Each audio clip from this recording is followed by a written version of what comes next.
মানুষের খাদ্যাভ্যাস নিরামিষ ভালো নাকি আমিষ? এই প্রশ্নটা নিয়ে তো অনেক রকম কথা, অনেক মত, তাই না? একদম। আজ আমরা এই নিয়েই একটু গভীরে যাব। আমাদের হাতে একটা বেশ ইন্টারেস্টিং প্রবন্ধ আছে। হ্যাঁ, যেটা মানুষের স্বাভাবিক খাদ্যাভ্যাস, তার বিবর্তন, আবার স্বাস্থ্য, সমাজ এই সব দিকগুলো নিয়ে কথা বলছে। ঠিক, আমাদের লক্ষ্যও সেটাই, সাদাকালো উত্তর না খুঁজে বিষয়টার যে নানা দিক আছে, জটিলতা আছে, সেগুলো একটু বোঝার চেষ্টা করা, যেমনটা প্রবন্ধে বলা হয়েছে। অবশ্যই। তাহলে শুরুটা ওই জৈবিক দিকটা দিয়েই করা যাক। প্রবন্ধটা বেশ জোর দিয়েই বলছে যে আমরা মানুষ জন্মগতভাবে স্তন্যপায়ীদের মধ্যে নিরামিষাশী যারা, তাদের দিকেই বেশি ঝুঁকে। হ্যাঁ, এই অংশটা আমারও বেশ অন্যরকম লেগেছে। কিছু শারীরিক বৈশিষ্ট্যের তুলনা দিয়েছে, তাই তো? ঠিক। যেমন ধরুন, বলছে যে নিরামিষাশী প্রাণী, গরু বা ভেড়া, এরা জন্মানোর সময় চোখ খোলা থাকে। হ্যাঁ, আর মানুষও তো তাই। কিন্তু বাঘ, বিড়াল যারা আমিষাশী, তাদের তো জন্মের সময় চোখ বন্ধ থাকে। ঠিক। আবার দেখুন, আমাদের শরীর ঠান্ডা হয় কিভাবে? ঘামের মাধ্যমে। এটাও নাকি নিরামিষাশীদের একটা বৈশিষ্ট্য। ও আচ্ছা, আমিষাশীরা তো জিভ বের করে হাঁপায়, তাই না? হ্যাঁ হ্যাঁ, ওভাবে তাপ বের করে। আরও কিছু মিলের কথা বলা হয়েছে, যেমন জল খাওয়া।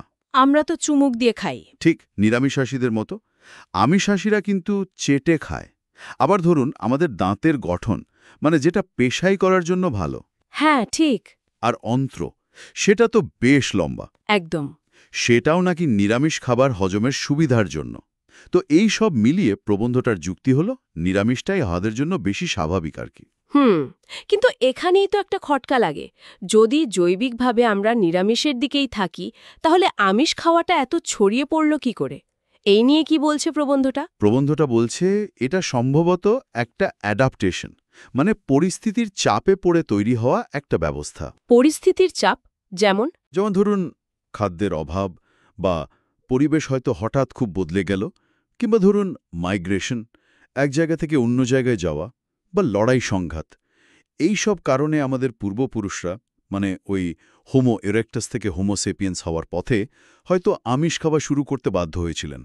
একটা বিকল্প হিসেবে। হ্যাঁ, অনেকটা তাই। প্রবন্ধে সুন্দরবনের বানরের উদাহরণও আছে।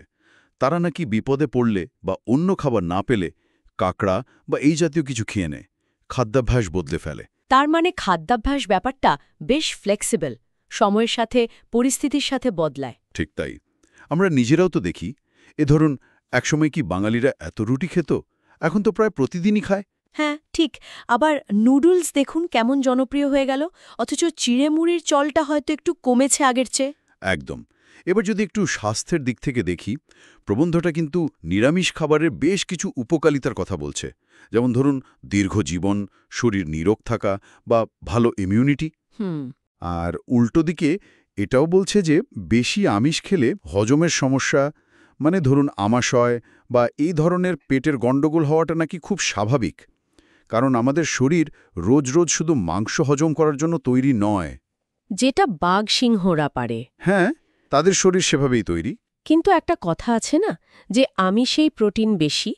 এই ধারণাটা নিয়ে প্রবন্ধ কিছু বলছে। এটা কি শুধুই প্রোটিনের চাহিদা, নাকি স্বাদের টানটাও একটা বড় ব্যাপার? প্রবন্ধটা এই প্রোটিনের ব্যাপারটা নিয়েও প্রশ্ন খুলেছে। বলছে যে অনেক নিরামিষ খাবারেও তো ভালো প্রোটিন থাকে, তাই শুধু প্রোটিনের জন্য আমিষ খেতেই হবে, এই ধারণাটা হয়তো পুরোপুরি ঠিক নাও হতে পারে। তাহলে স্বাদের ব্যাপারটা? হ্যাঁ, আমিষের প্রতি যে একটা স্বাভাবিক আকর্ষণ বা আসক্তি, সেটাও একটা বড় কারণ হতে পারে বলে ইঙ্গিত দিচ্ছে। তবে সব যুক্তিতর্কের পরেও ব্যাপারটা তো অনেকটা ব্যক্তিগত অভিজ্ঞতার উপরও নির্ভর করে, তাই না?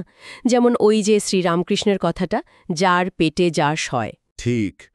যোগবিজ্ঞানেও তো খাবারের প্রকারের চেয়ে পরিমিত খাওয়ার ওপর জোর দেওয়া হয়েছে। আপনার শরীর কি বলছে, সেটাই হয়তো আসল। একদম। অস্বস্তি হলে বাদ দেয়া, ভালো লাগলে পরিমিত খাওয়া। হ্যাঁ, প্রবন্ধে এই নিয়ে একটা উদাহরণও আছে। কয়েকজন বিধবা মহিলাকে নাকি ডাক্তারি পরামর্শে আমিষ খেতে বলা হয়েছিল। তাতে তাদের শরীর মন দুটোই ভালো হয়েছিল।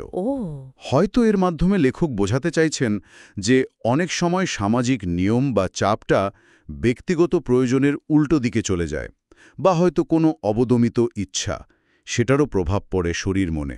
এই ব্যক্তিগত প্রয়োজনের কথাটা যখন এলো, তখন তো সামাজিক গোঁড়ামির প্রসঙ্গটাও চলে আসে। প্রবন্ধটা বলছে, খাওয়ার নিয়ে বেশি বাড়াবাড়ি মানে ছুতমার্গ মানুষকে অসহিষ্ণু করে তোলে। লেখক এটাকে বলছেন মতের আমি। ঠিক। অথচ দেখুন, আমাদের ভারতীয় সংস্কৃতিতে কিন্তু দুটো ধারা, নিরামিষ আর আমিষ, পাশাপাশি চলে আসছে বহু যুগ ধরে। হ্যাঁ, এই গোঁড়ামির জন্য তো অনেক সময় পুষ্টিরও সমস্যা হয়। যেমন ওই মুসুর ডালকে আমিষ বা আঁশ বলে অনেকে বাদ দিয়ে দেন। একদম। স্বামী বিবেকানন্দ যাকে বলেছিলেন রান্নাঘরের ধর্ম, এই অতিরিক্ত বাছবিচার অনেক সময় ভালো চেয়ে মন্দই করে। অথচ সুস্থ শরীর ছাড়া তো কোনো সাধনই হয় না। শরীরা মাধ্যম খালু ধর্ম সাধনাম। তার জন্য তো পুষ্টিকর খাবার চাই। দুধ নিয়েও একটা মজার কথা আছে লেখাটায়। যেহেতু এটা প্রাণীজ প্রোটিন, তাই টেকনিক্যালি এটাকে পুরোপুরি নিরামিষ বলা যায় কি না? হ্যাঁ, আর অনেকের তো হজমেও সমস্যা হয়। সেক্ষেত্রে টক দই ভালো। আর গরুর দুধকে সাত্ত্বিক আর মোষের দুধকে তামসিক বলা হয়েছে। তাদের নাকি প্রভাবও আলাদা। হ্যাঁ, মানে দেশাচার বা লোকাচারের চেয়েও শরীরের প্রয়োজনটা বড়, এটাই বলতে চাওয়া হয়েছে হয়তো। কিন্তু এই আধুনিক যুগে আমরা যা খাই, মানে প্রসেসড ফুড, সেখানে ব্যাপারটা তো আরও জটিল হয়ে গেছে, তাই না? ঠিক। প্রবন্ধটা সেই প্রশ্নটাও তুলেছে। এই যে প্যাকেজড খাবার আমরা খাচ্ছি, তার মধ্যে যে ঠিক কি কি উপাদান আছে আমরা কি সবসময় জানি? না তো। যেমন ধরুন, পশুর চর্বি থেকে তৈরি কোনো ফ্যাট বা তেল মেশানো আছে কিনা, বা কনডেন্সড মিল্কে অন্য প্রাণীর দুধ আছে কিনা, এমনকি ওষুধের ক্যাপসুলের যে কোটিং, সেটাও তো অনেক সময় অ্যানিমাল সোর্স থেকে আসে। বলেন কি, তার মানে তো অজান্তেই আমরা হয়তো এমন কিছু খাচ্ছি যা আমাদের বিশ্বাসের সাথে মেলে না। হ্যাঁ, সেটাই। তাহলে এই পুরো আলোচনা থেকে, মানে প্রবন্ধটা থেকে, মূল বার্তাটা কি নিতে পারি আমরা? মূল কথাটা মনে হয় এটাই যে খাদ্যাভ্যাস নিয়ে গোঁড়ামি বা কে কি বলল, সেই চাপের থেকে বেরিয়ে এসে নিজের শরীরের কথাটা শোনা দরকার। কোনটা আপনার সহ্য হচ্ছে, কোনটা হচ্ছে না, সেই অনুভূতিটাকে গুরুত্ব দেওয়া। মানে স্বাস্থ্য আর পুষ্টিকে সবার আগে রাখা। একদম। শরীর কি বলছে সেদিকে নজর দেওয়া। আলোচনাটা কিন্তু সত্যি অনেকগুলো দিক খুলে দিল। এখানেই হয়তো একটা বড় প্রশ্ন থেকে যায় আজকের দিনের জন্য। এই যে আধুনিক খাবারের জগৎ, যেখানে অনেক কিছুই লুকানো বা আমাদের অজানা, সেখানে খাদ্যাভ্যাসের ওই পুরনো দিনের শুদ্ধতা বা কঠোর নিয়ম মেনে চলার ধারণাটা আসলে কতটা বাস্তবসম্মত? কি মনে হয়? এটা নিয়েই না হয় একটু ভাবা যাক।